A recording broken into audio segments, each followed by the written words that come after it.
once, so that'd be a count up. If you're doing a countdown, you start with a higher number and drop down to a lower number.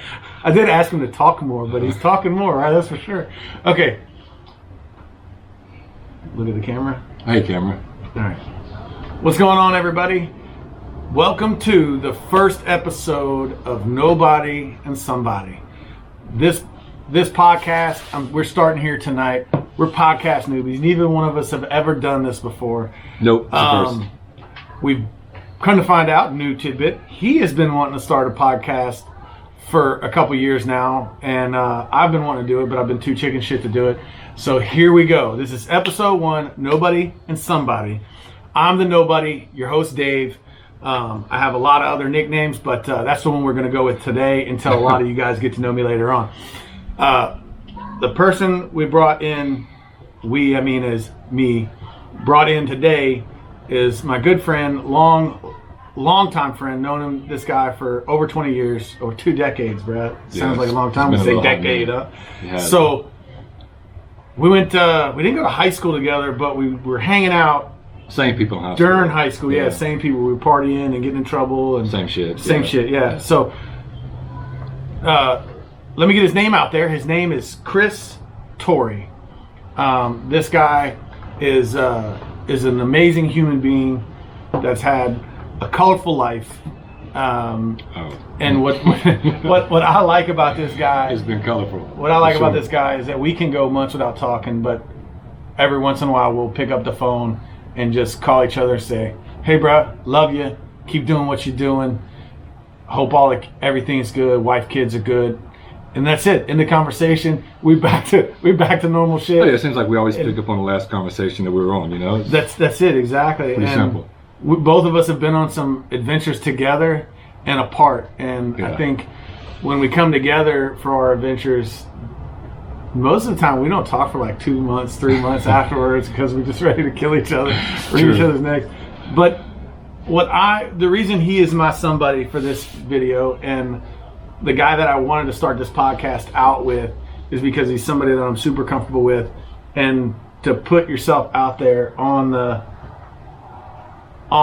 internet for people to see, you really need to be comfortable, and I'm comfortable with this guy. This guy knows me, and he knows that I have a lot of anxieties and social anxieties. We're gonna work past it. That's it. If we can't work past it, you'll drink past it. That's it. The anxiety is just gonna go away. It's gonna go right away. So we're gonna try and keep this short, but I'm gonna try and keep it to about a 30-minute video, this first one. But if it goes longer, it goes longer. If we're having a good time, we're just going to keep it rolling. So the point of this podcast is that the normal guy's somebody, and why they are that person's somebody, and why they're somebody to them. You know, they don't have to be their somebody. This isn't my significant other. My wife is in the other room, you know. His wife and kids are in the other room as long as mine. But he means something to me. So he is somebody to me. And that's the point of this podcast. And what has inspired me as an adult is this dude's ability to just keep going. Just keep going. No matter what's thrown in his damn face, just keep going and going. When we were kids, like, it was weird because I had a good childhood. My parents, they're divorced now, of course, but I had a great childhood, and I'm very fortunate, and some people didn't. This guy, when we were growing up, his mom was awesome. Yeah. You know, and she was one of those ones that I would rather bicycles and cars be in my front yard because I know where you're at, what you're doing, and you're doing it next to me, so I could supervise you. Right. Whether it was good decisions for us to be doing that shit or not, we were just doing it, and we were doing it in a safe environment. And that right there made who we are today, and everything this guy's got today, this motherfucker's fought for it. Like, he has fought for it, and he gets up every morning, puts his shoes on, and goes to work. So I'm gonna shut up because this is about him and listening to him. So I'm gonna shut up now and try and curb my social anxiety by shutting up. So I think you're doing great. So listen, growing up together, like, what was one thing you look back on our childhood that really benefited you to today? Look, this is how low budget it is. Yeah. We got dump trucks coming back in the neighborhood behind us. I mean, I think the main thing that probably benefited me today would be really not growing up with, that silver spoon where you're fed everything. We didn't have what the other cool kids had growing up. Like I can remember my first pair of shoes were some black Reebok Sean Kemp's. I was in like, who the hell is Sean Kemp? Basketball player. Okay, good. All right, so I'm all caught up. I mean, I was wearing some, just the typical Walmart shit, or got something from the dollar store, or whatever, And people used to pick on me for that shit. Oh yeah, all the time. Homemade hymns and stuff on the curtain, for sure. Shorts and shit. Yeah. Oh yeah, they used to pick on me a lot too, until I got in junior high and I grew a little bit. But yeah, like I remember my mom coming home. She found some Sean Kemp's at a Goodwill, and man, I remember that was like a highlight of those good old broken in shoes where your toes don't even line up with the divots. You had to make the these divots. Look pretty new. It's like, but the soles came off and they re-glued them, so you can tell it had like a little caulk strip and they painted it with a magic marker. But look, I was happy as hell. I'm like, man, I'm going to school tomorrow. Hey, pimping. I didn't even want to wear pants. I just wanted to wear some shorts and just nothing but my shoes showing, Pimping. And Michael Jackson rolling up the cuff, showing them Basaki shoes. I'm showing them Goodwill shoes. And it was just moments like that really just coming from, I'm not going to say dirt, but it basically was, man. We didn't have what other kids had growing up. And you didn't have well, you had an older brother, but you didn't connect to him until later in life. Yeah, I was shit, we were 24, 25 maybe when I connected with my older brother. But growing up, my first older brother, and I found out about some other brothers back. That'll probably be episode 23, season 10. Shit. But and the onion is peeled back. Look, that's another layer Dave didn't know. And then this dude is tight. Yeah. So yeah, man, just really, having nothing and just knowing what it's like to be at the bottom of something. It made me not afraid. Of failing, I guess you could say. It made me not afraid of taking chances because the fear of failing is there because you try. Because if it wasn't there, I think that's what makes a lot of good, and I think that's what makes you who you are. Because there's a difference, I think, between there's no fear of failing because you don't give it your all if you're not afraid of failing, right? Well, you don't. Well, in a but sense, you're not afraid to try something. Right. I'm not afraid to step over my boundaries because it's not like, well, if I do this, man, I'm going to be screwed for the next year, whatever. Like, but you go into it wanting to be the best. You don't want to go into it failing. I've been at the bottom of something, and I can return there. And I can rebuild myself back up to where I made that mistake. Then I'm gonna learn from that mistake, rebuild from that mistake, and move forward from it.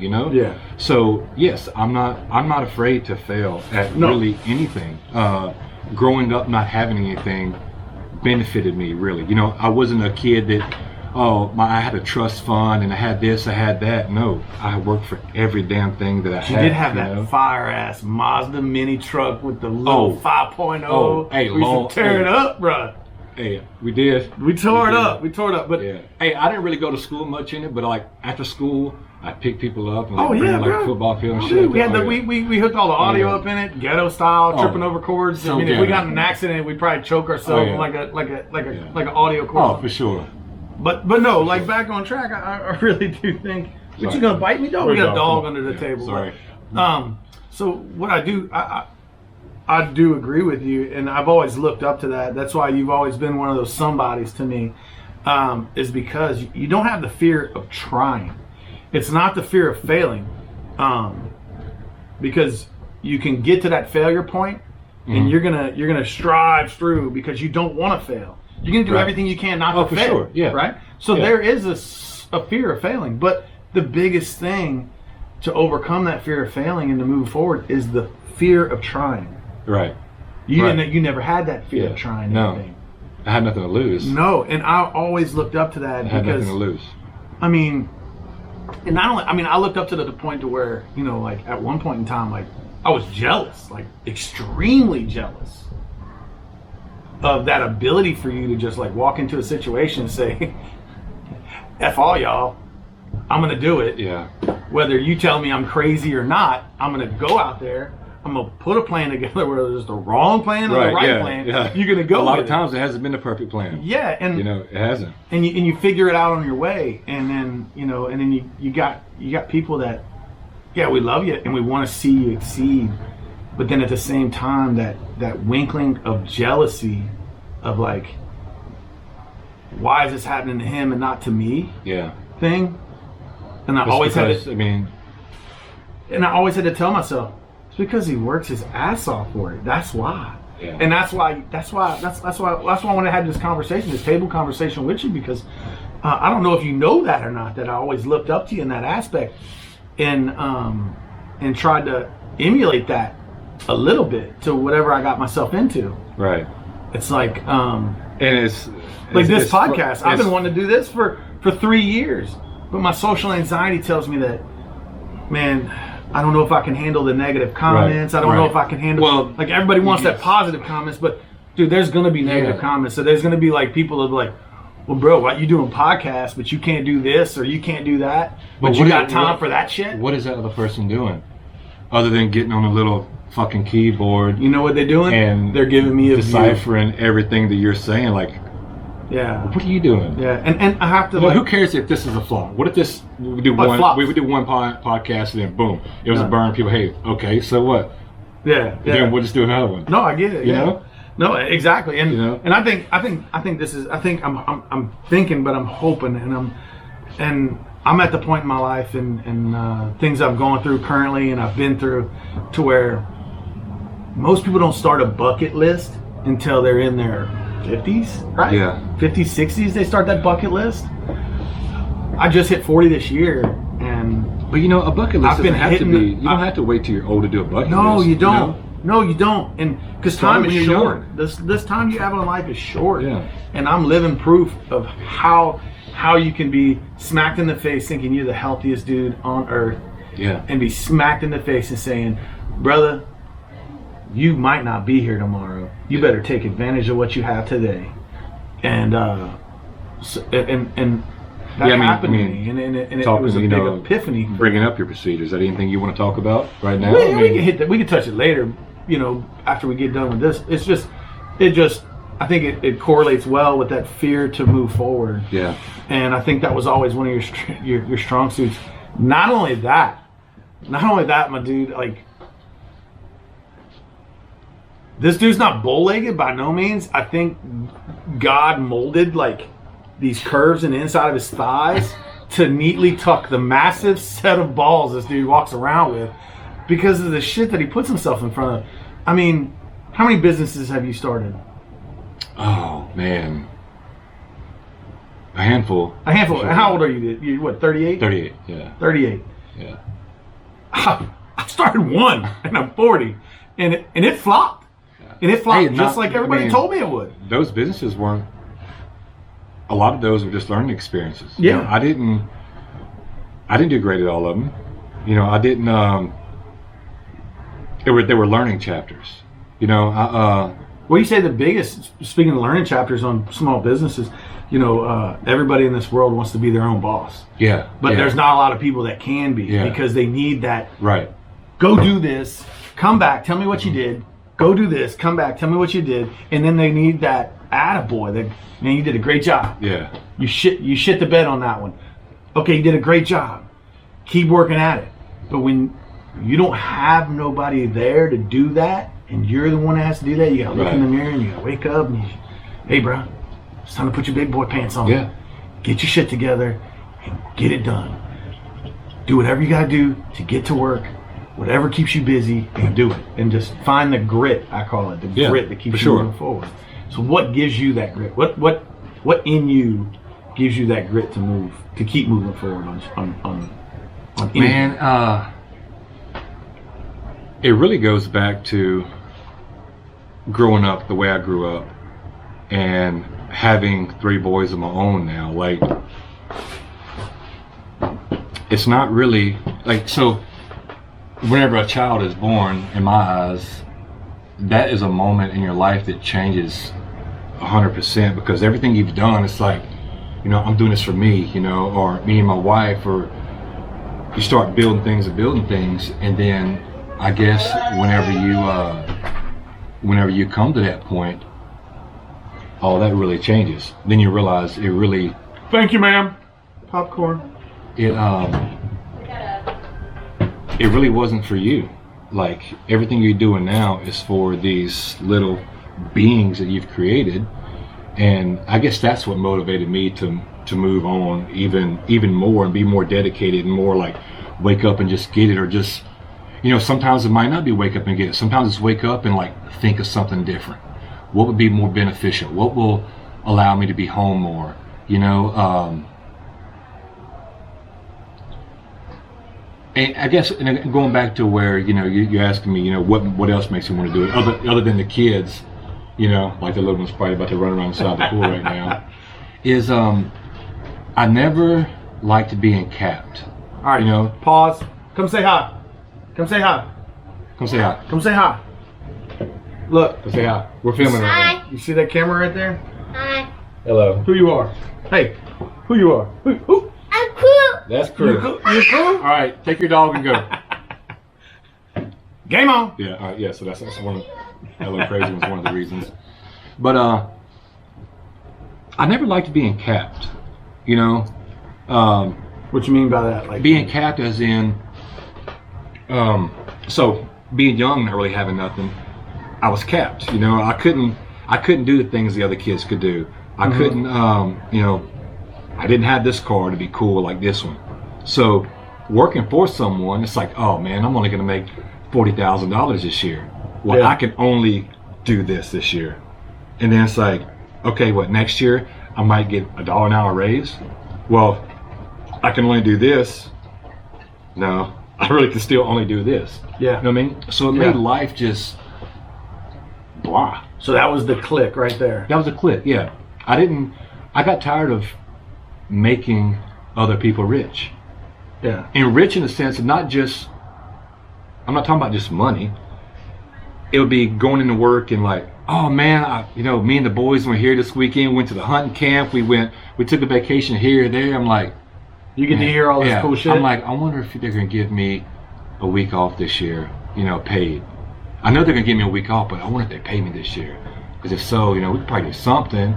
Or have you ever had a job that you got a bonus when you was working for somebody? no. No. I had one job. I think, well, I say bonus. Like, my wife was pissed when I quit that job. I was working. I worked somewhere where they gave me like, oh, here's $200. You know, it's like, man, thank you. I made you about $150,000-$200,000 this year. That $200, I appreciate it. Or here's a gift card to Outback. It's like, keep your gift card. Yeah. Keep your gift card. Yeah. You know. So let's get back. I want to get on another track because a lot of people don't know that this dude was on TV back in the day. What you doing, bro? This guy was on TV a little bit. You know, he did some backstaging and some front staging and cameoed here and there on a really popular show called Overhauling. This dude packed up, him and his wife, packed up their shit from Louisiana, Pineville, Louisiana, small town. And a buddy of his, what's your buddy's name? Walt Pearson. Walt. Yeah.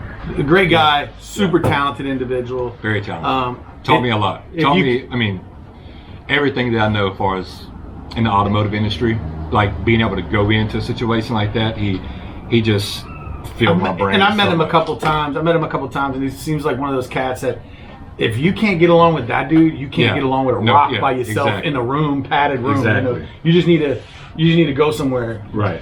But yeah, dude, like I get this call saying, bro, I'm leaving. I'm moving to California. I was like, what the hell are you doing there? I'm going to get on a TV show. Yeah. I'm like, okay, you sound like a big titty waitress in a diner, bro, but you ain't neither one of those. Right. And y'all packed up your shit with no plan as far as no, where y'all were gonna plan. live, nothing, huh? No plan. That had to be scary as hell, bro. Oh yeah. And you a small town country boy. Straight small town country boy, and I'm like going to California, like Orange County. You know, I remember I remember like my first night getting out there, and I'm like, this is different, you know. And back then, 6-lane interstate. Oh yeah, you really didn't have social media where you could actually see. Hold on, we'll pause this for a second. 1 second. He's good. He's good. Crew, please go inside. First time things. You know, we don't have our own studio or nothing. Yeah. You know, we kind of hanging out. This is Chris's back patio with the gorgeous fire and the pool that they just put in. So yeah, we're gonna have a little hiccups. You know, I don't think we're gonna edit that out because I think it's kind of funny as shit. You know, because we normal dudes. Oh yeah, we got normal lives. Like I got 3 kids in his house. Yeah. He's got his 2 sons. His oldest son, which I'm extremely proud of, is joined the Marine Corps. Absolutely, he's out there yes. getting trained to kill the enemy. Yeah. And I think he's going to do really well at it. Absolutely, yeah, for sure. He's wired to do that. he's that cat, man. He's going to do really good. I'm extremely proud of him. And but okay, so yeah, going back to so California. Here you are, California. small town guy. Small town. My buddy Walt calls me. He's like, hey. And you was the top dog, bro. Like when we went out anywhere, in our small town, like you was that driving for like where y'all going? It doesn't fucking matter. We got Chris Torrey with us, man. Chris Torrey. Well, what you worried about these people?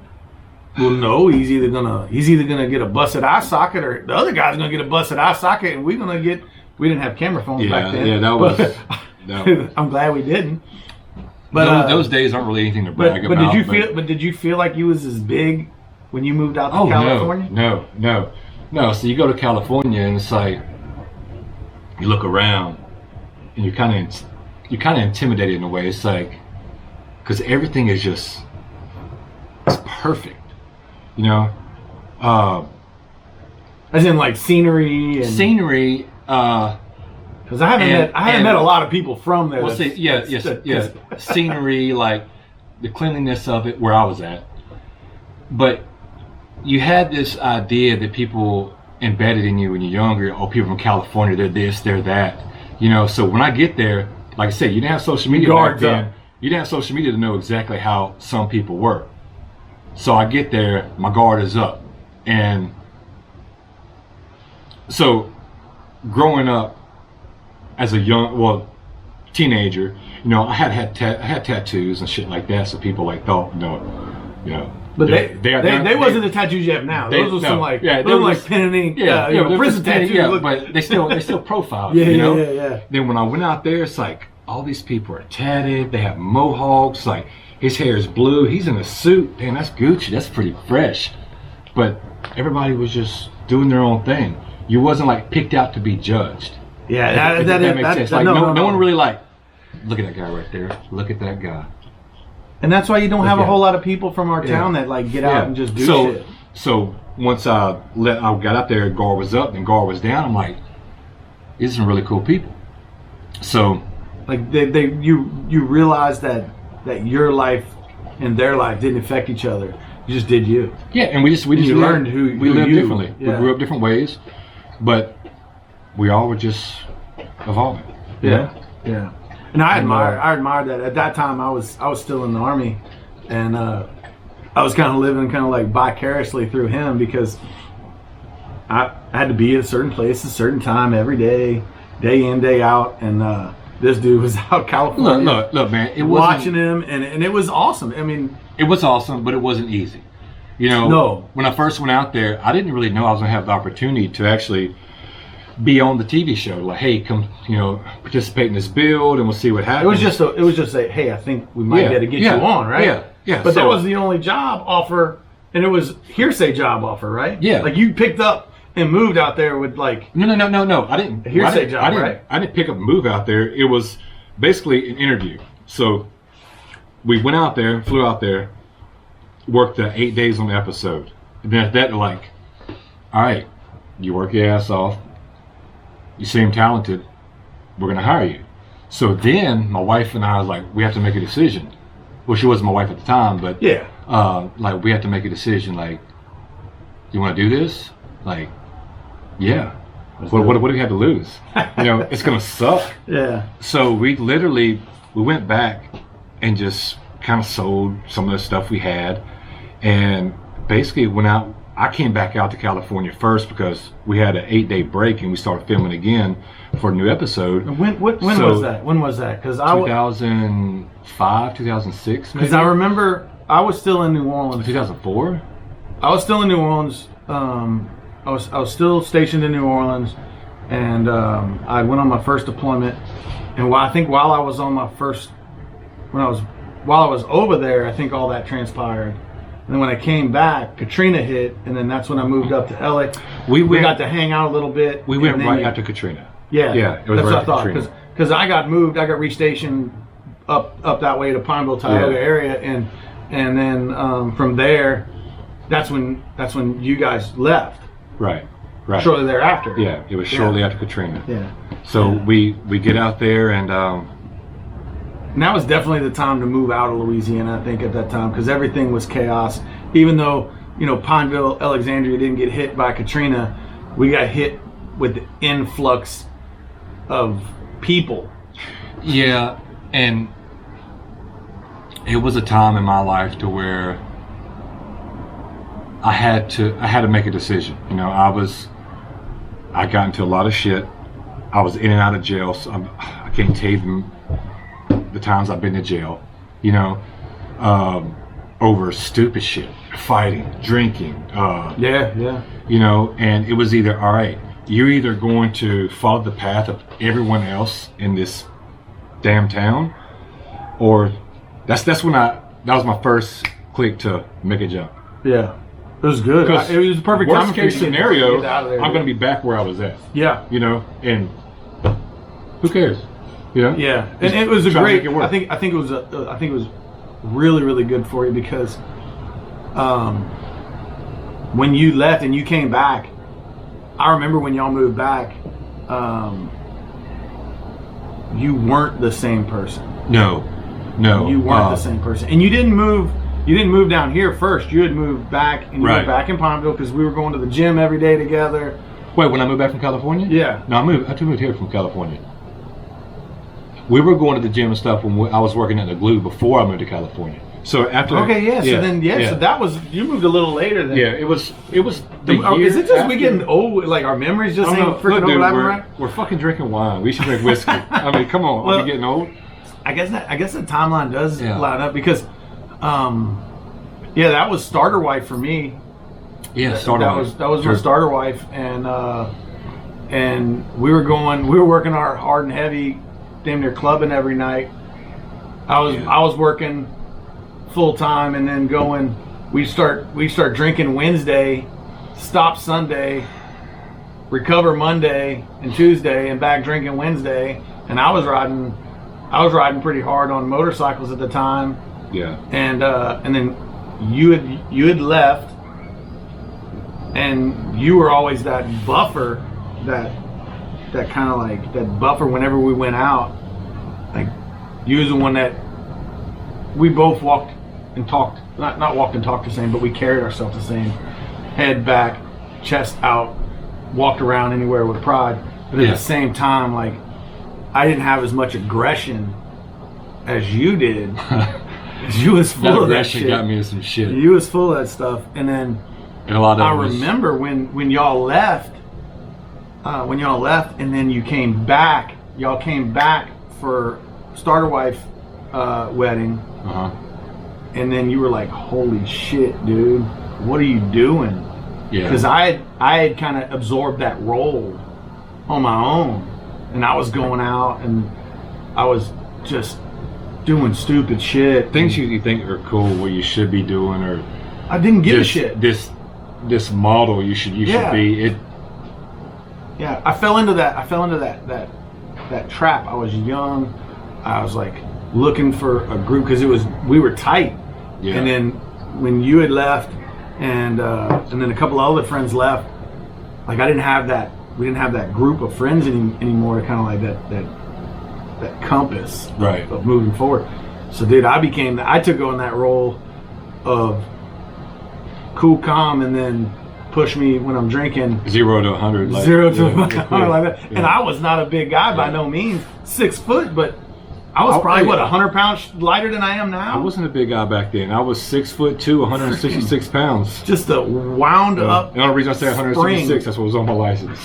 Why it says 166, I don't know, but yeah, I think that's the weight I'm going with. I think when we were getting in all that mess, I'd gotten my weight up to like 170, and then we had to start doing a little bit of steroids to get us bumped up to that extra. We didn't do much. We did like a couple cycles. That was just like some little D-ball. Yeah, whatever. I don't know what it was called, but it was like, hey, take this, you'll you'll get bigger. Oh yeah, why not? Yeah, so we bumped up, and I haven't been able to keep weight off since. Yeah. But it was interesting. So let's move on. We got more podcasts to dive back into that later on down the road. So you went from there, and then you came back. You were tattooing. So this dude, he painted cars in California. Motherfucker started he was tattooing here back at home. Car salesman. I worked at Sonic. I was a car hop on skates. Like just always hustling. I worked at air conditioning company, electrical company. I worked on a tugboat for a while, a dredge for a while. I remember that. I didn't know what I wanted to do. With Noah's, did Noah and them work on that? No. Or is it Josh? Josh Helms did. Josh Helms. You and Josh Helms before Josh passed away.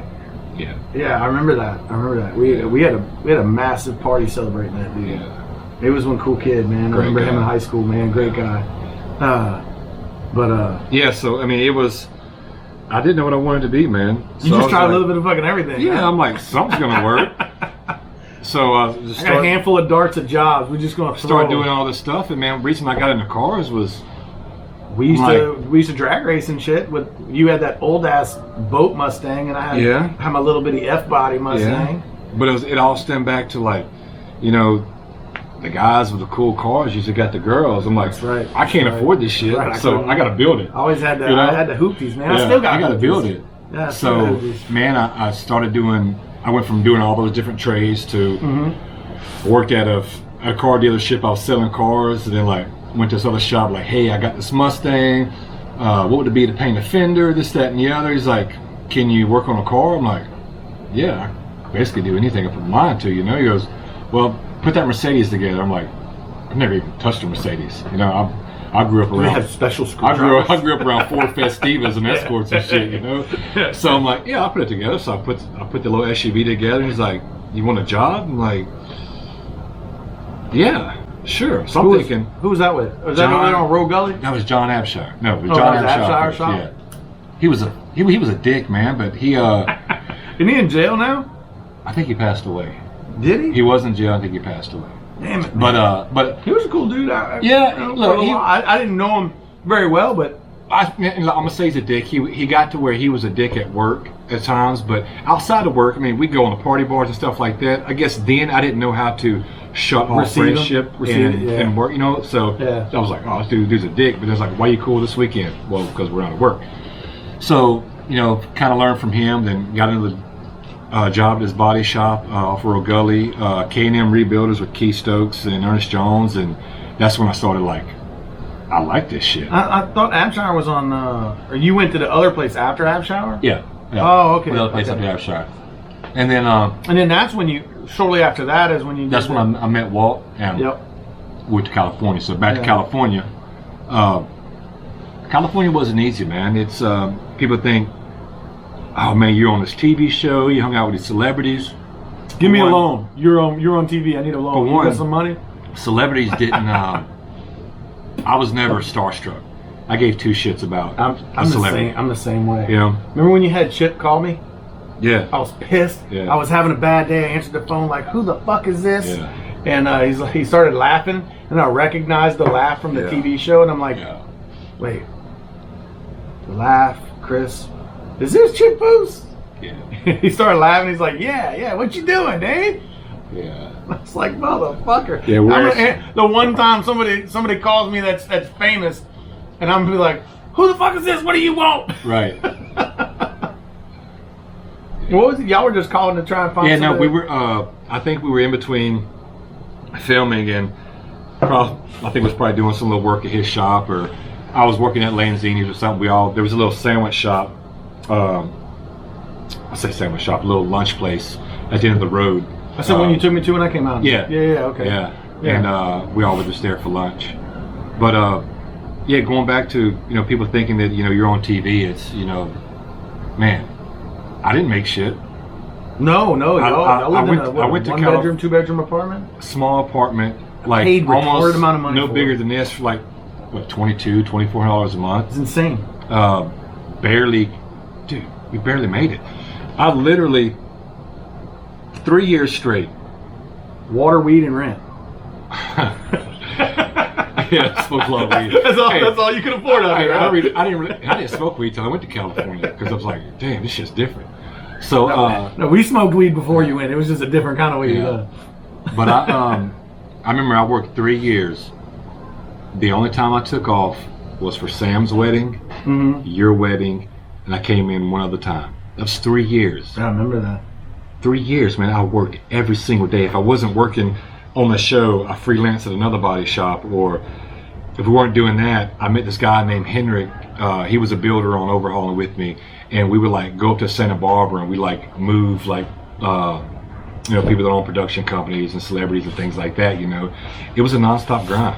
Like every day you had to work your ass off. And that flannel and for then flannel, baby. Whenever people ask me sometimes, like, where you from? Where'd you grow up? Well, I mean, I was born in Texas. I was raised in Louisiana, but really, California. I grew up in California. You became who you are. I became who I am in California. Your personality got refined. It refined my personality. It gave me the drive. It made me more acceptable to life.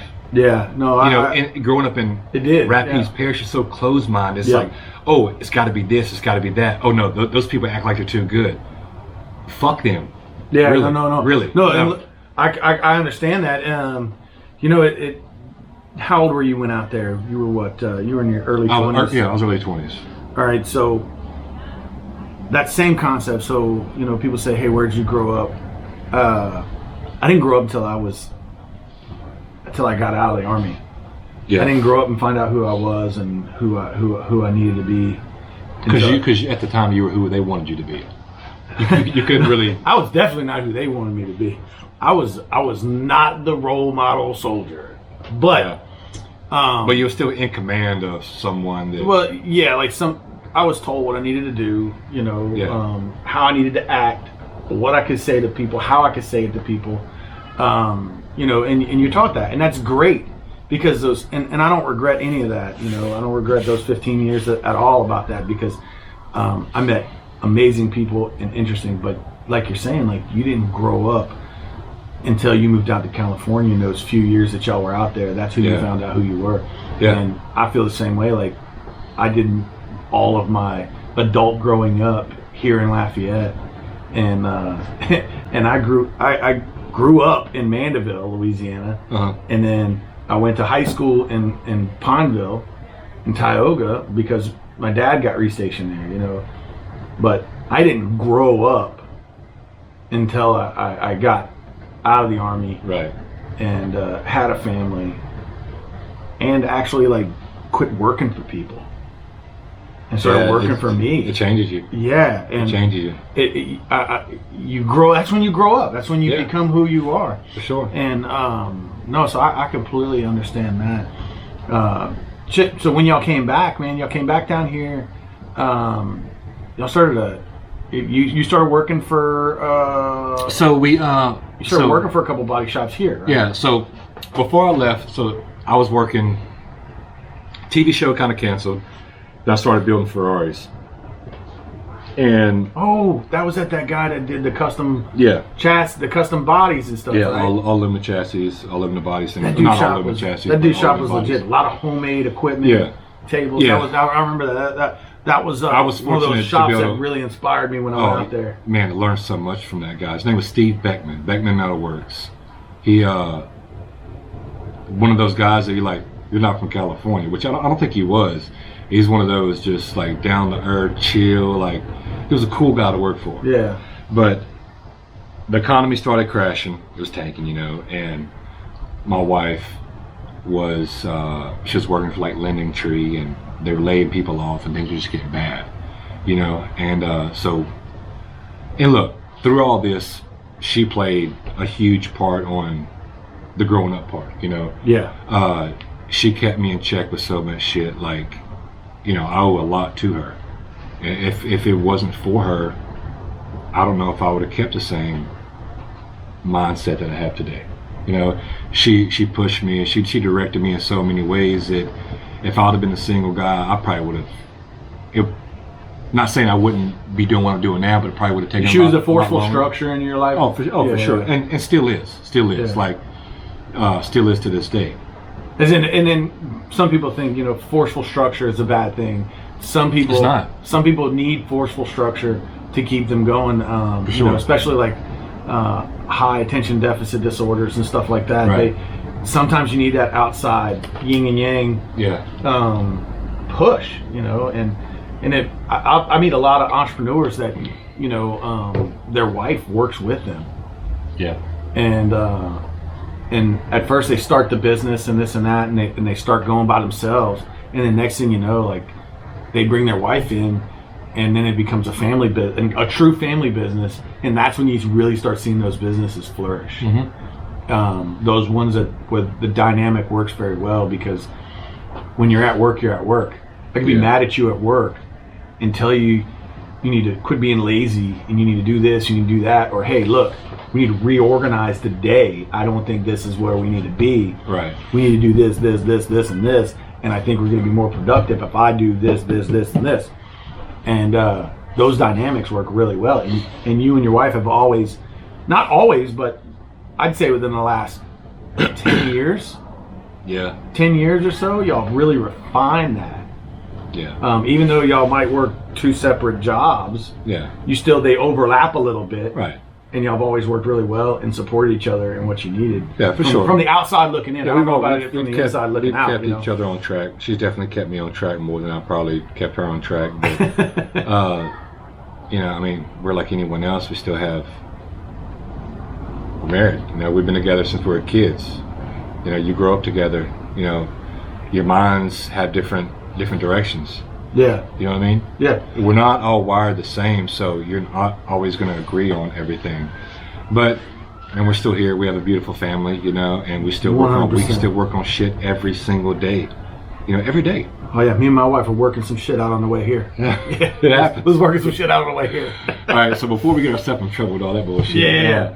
So yeah, we're sitting at I think it was in Huntington Beach on Main Street. It was like eating at like a Pinkberry or something, a little frozen yogurt shop, and she's like, hey, you know, why don't we move back to Louisiana since everything's going bad here? You know, open up something like this. Oh yeah, whatever.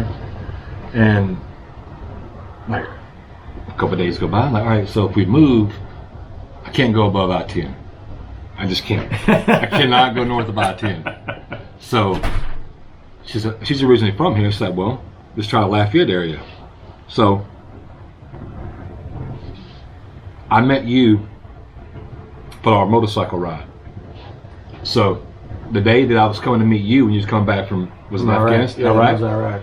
I came here and I talked to a shop here. Like, hey, I'm moving back from California. Yada yada yada. Dude hired me on the spot. So you and I went on a trip. Mm-hmm. Y'all moved back shortly after. Moved back. Yeah, I got the job with him. She stayed back and tidied up some things for a few months, and I think we came back one time together. And then you went out there, We packed up, and actually drove the U-Haul we back. packed the U-Haul. I think we drove here together, unloaded everything, and then she flew back and stayed for, I don't know if it was a month, 2 months, whatever it was, and I stayed here and worked. And in the meantime, I think she kind of worked on the business plan for opening up, you know, the yogurt shops that we kind of put together. And she came back, man, and we started running with it. We found a location. You did those, yeah. And those yogurt shops were really successful. They did really well. Yeah, they did. I mean, they paid the bills for themselves. Yeah, and exactly. They paid the bills, they paid the employees, and put a little change in our pocket. We didn't. And you learned a lot of We didn't become rich off of entrepreneur them, but- lessons by doing that? It's actually what got me into construction. It made me leave the automotive industry because You like me, you're too cheap to pay somebody to do it, so you Right. might as well do it yourself, Well, you know- learn how to do it. you look 'cause it at what refines your abilities. right. You look at what Broadens you your know, abilities, not refines them. Broadens your right. abilities. Broadens. Broadens your abilities, yeah. You look at what you're paying a contractor. Because I remember you're like, yeah, I'm gonna get into construction. What? Yeah, look. You build fucking hot rods, Yeah. bro. Dude, I never want any part of construction. You're like, yeah, I think this is the route I'm gonna go. And I was like, okay, cool. I think you're gonna do great because your attention to detail is gonna let you do it. And get at it, bro. Just get at it. Get it. Oh, I got You it. know? I got it. I went full blown. I started one business, and I started that with a family. And that was after you did the hot rod shop. Oh yeah. Because you had altered Designs and Restoration. altered designs and Yeah. restoration. So I decided that I'm like, man, I've done all this work for everybody. I'm gonna start my own hot rod shop. Yeah. Fuck. Because I used to love coming down and working and helping Yeah. you and helping you on the projects. Yeah. And that's what kicked off between working there and then moonlighting in Slidell with my cousin when I was stationed in New Orleans. It was like a rejuvenation for me. Like I really wanted to get back into building, like not get back into it, but get into it, like building cars for a lot. Right. for a hobby, and then it morphed into where I'm at now.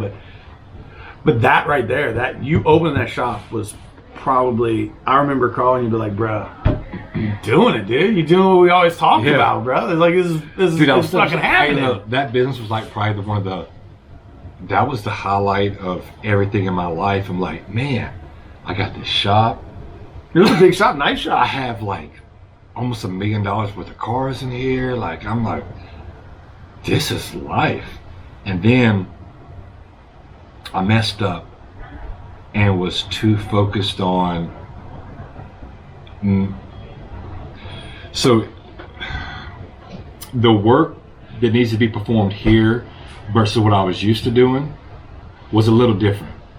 Yes. So I remember you struggled with yeah, that. so I'm Because like, over there, people have the money they to have pay the for the cash detail. pocket Yeah.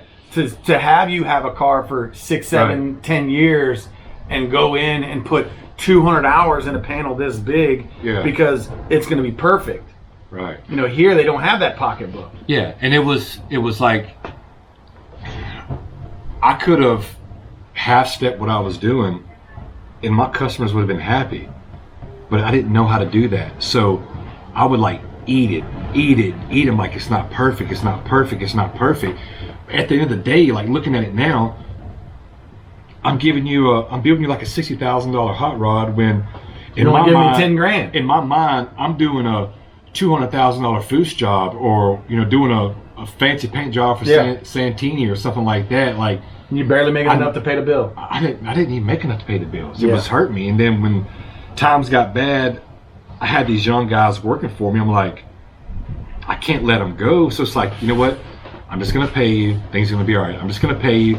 I'm gonna pay you. I'm gonna send you home at 5, and then I'm gonna go in here and do all the work, just because. Yep. I wanted to make sure those guys were okay. Yeah. No, And- I get that. And I it get screwed that. me. Yeah. But the day, I would go to sleep at night and it felt like someone was standing on my chest. I didn't want to wake up. I was just tired every day. And Out of all the businesses that you've done and you made work and you opened or closed or whatever, was that probably the hardest one to shut down for you? Absolutely. Like mentally, like because to step away from? I was so passionate about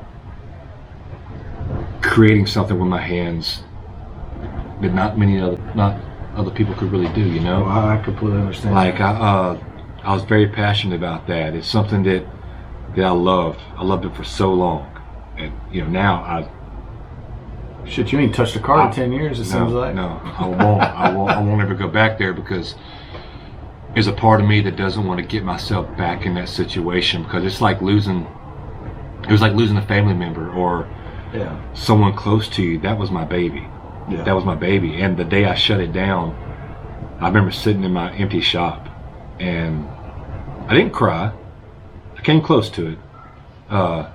It's like I put all this work into something that is empty. And you close that door for the last time. It's like empty. Like, what'd I do all this for? And what? So, with that, I mean, I have, my situation too. You know, after all that, and you went through that, I got out of the Army. I did the right thing, going and getting a job. Right. Yeah. Went and got a job so I could make money. But it, like you said, it's established money. You know, you can only do this. You can only do that. You can only go here when we say you can go here. You know, or this or that. And I don't regret any of those decisions because I learned a lot of lessons at those jobs that I got when I got out. Because yes, okay, we're back, folks. We are back. We had a little technical difficulties, of course, with this being our first podcast. Your first podcast? Yes. My first podcast. It's gonna happen. The battery died on the camera, so we got about 25% charged on it, and we're running 4K. Which I think that's overkill because I'm a newbie at this. So yeah, so we're gonna have to kind of we're gonna do 2 episodes. Yeah, I can't wait. I can't wait to have you back. Hopefully, this will be a regular thing. I think we're just getting into the nitty gritty of everything. That's it, dude. That's it. And that's the point of the podcast. Right. You know, is getting into the nitty gritty. And what's nice, man, is that I've been kind of able to kind of like reconnect some dots of some like stuff that I might have forgot about, or like, you know, some time frames. Some stuff I forgot about. A lot of this, you know, a lot of life you put behind you. You know, I'm a person that wakes up and my wife's a worrier. I'm not. I don't really stress anymore because I've been through so much and I don't let stress get to me. And I think I live in an atmosphere of stress. I don't know how to escape it. It's hard to. Like, I mean, I used to stress a lot, but now I forget about the past. I worry about today. And honestly, I really give 2 shits about tomorrow, but I just try to worry about today. That's it. That's all you can do. I think that's that'd be an awesome way to end this whole this part 1 of our interview. You know, we stopped at the hardest business that he had to shut down was his hot rod shop, and I personally relate to that as well. I had to shut mine down. I started mine, and he goes, "Bruh, you seen me go through this shit. You know what's gonna happen. You saw the pain. You saw the pain. What are you thinking? Why? I'm not gonna let you do this, bro." And he was so adamant.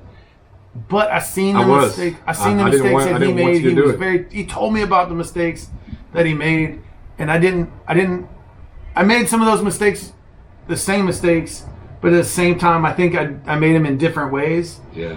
But look, because we always want to take care of, we want to take care of everybody else, but then we forget to take care of ourselves. Yeah. And I think that first business, that was your first business. Yeah, that was the first big, like, other than, you know, helping my wife with the yoga shops and getting those up and going for us. I was like, all right, you know, she has her thing established. She's doing her thing. Like, I'm going out on my own. I'm doing this. Yeah, and it fucking tanked. It tanked so hard. And look, it was fun, man. Like, I had some great. I look back, like, I had some Facebook memories that pop up every now and then. I was like, damn, I had fun doing that. But I remember we cut that Cadillac all up. That was funny. That was hilarious. We cut that Cadillac up. That was fun. Slammed that bitch. That was when the new CTS body stopped. Yeah, that was fun. This was a V6 body. But anyway, it was V6. Cool. Slammed the shit out. That thing was laying chassis. Yeah. They didn't even have a frame to lay. It was laying unibody. Yeah. We actually, that was fun. If it rained outside and it was on the ground, that's it. It's a flood. Yeah. Like, flood loss, you know. Yeah, fun time. You park that thing in the mud puddle. Ricky Quibido, maybe. I can't remember the guy's name. He's a cool dude, but cool cat. Cool dude, but that was kind of like one of those big fab projects that we got into. We're like, Dave, you ever did any interior stuff on cars? Nah. He goes, okay. Well, what about tubbing the back of a CTS-V so we could tuck what we was tucking 24s at the time? No, not 24s, 22s. 22s. Tucking 22s with it on the ground. I was like, I think we could do that. Yeah. Get out there with the saws and another guy, Brandon, a buddy of ours, Brandon was working with you at the time. Brandon Cruz, talented individual, you know. Sure.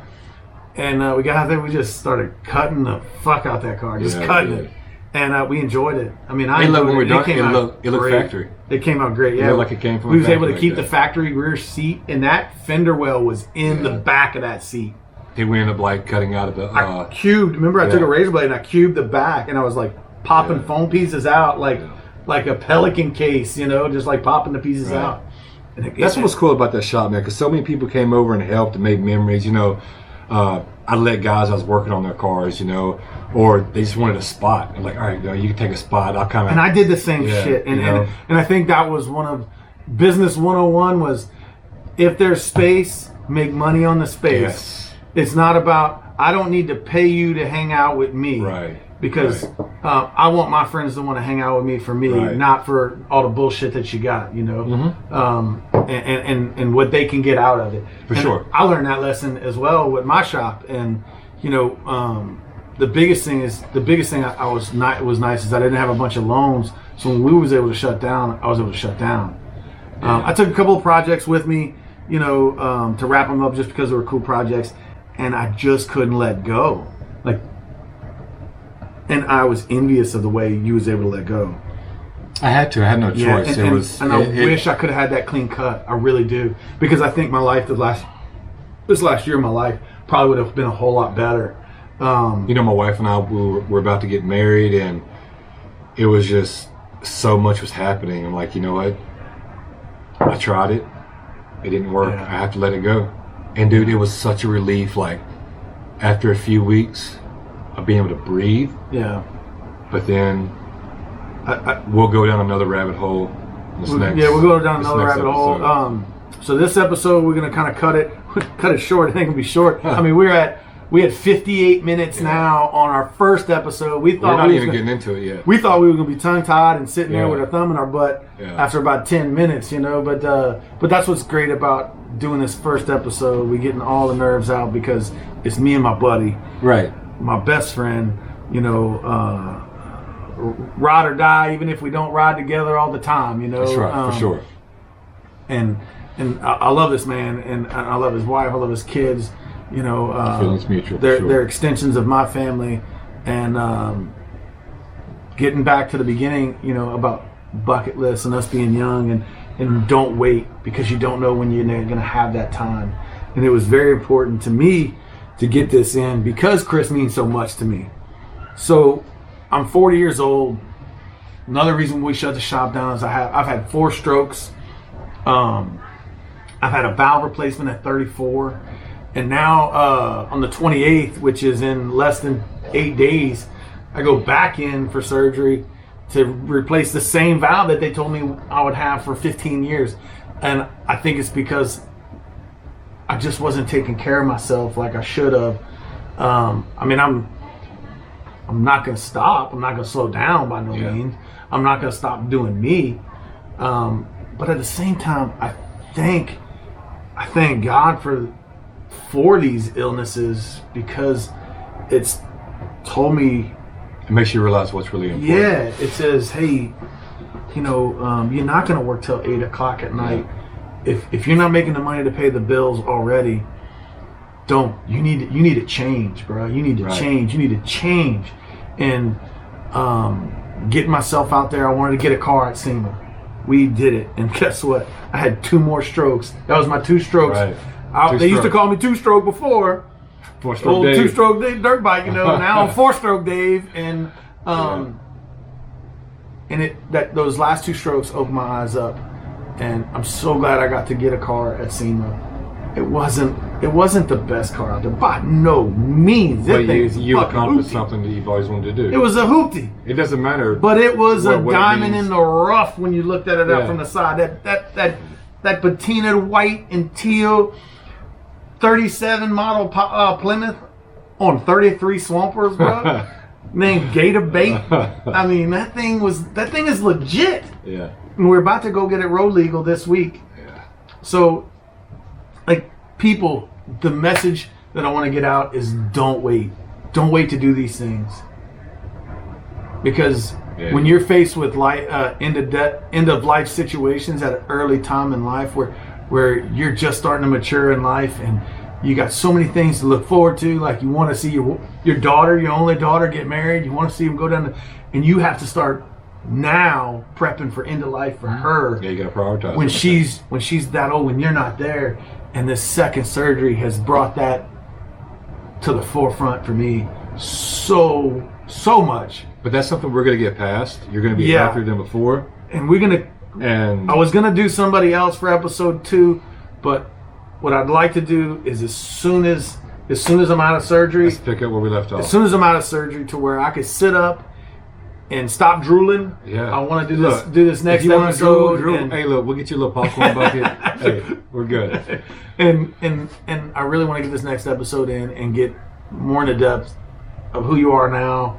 And then kind of touch base on a little bit of the show. I'll show you my fantastic scar that's gonna be right here. Yeah, I'm excited. Hey, look, I want you. It's gonna be good. Hamburger meat hanging out. I want nice. It's gonna be button up with the old gold. I'll give me a gold chain to hang down in front of it, bro. With the zipper down the middle. You know, little gold chain with a chainsaw hanging on it.